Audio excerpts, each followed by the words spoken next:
So ito yung school hunters. Ito yung sinabi ko kanina na kay Mito. Pero pansinin niyo mga school hunters, maliit lang, di ba? At hindi ka paniwala na isa pala to sa confirmation na may item. So base sa may-ari nito at nakapunta dito na aking kaibigan si Boy Kao, meron silang remarking dito mga hunters sa puno ng niyog, ganyan, no? Isang puno na yan, no? Hindi masyadong halata, no? Yan. Tapos dito puntahan natin, merong puno ng niyog dito mga hunters.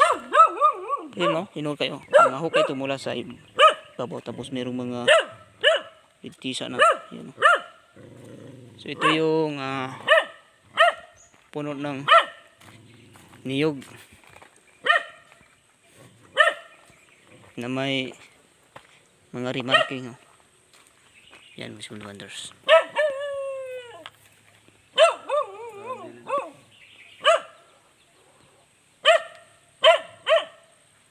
Hindi makita mga small wonders. Yan.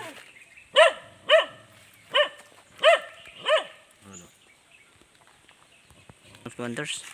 So yung mga islas, alam nyo na yung mga islas, ito yung may islas na puno ng niyog. So mula dyan, dito nila nakuha mga wonders, na hits nila ang 18 feet na lalim, na nakuha nila yung 18 feet na banga. Sa 18 feet nakuha nila yung banga na malaki. Ito ilang hukay nila. So yan. So hindi natin mapasok ng sponsors. You know, lalim. Yan.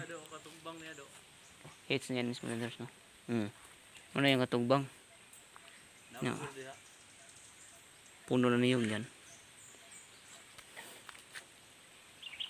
Wala na yung katugbang niya. Duwara kapunuan. So dalawang puno ng niyog, mayroong mga islas. So mamaya i-compass natin kung saan nga direction, no, at i-post natin dyan sa ating channel para magkaroon din tayo ng idea mga hunters.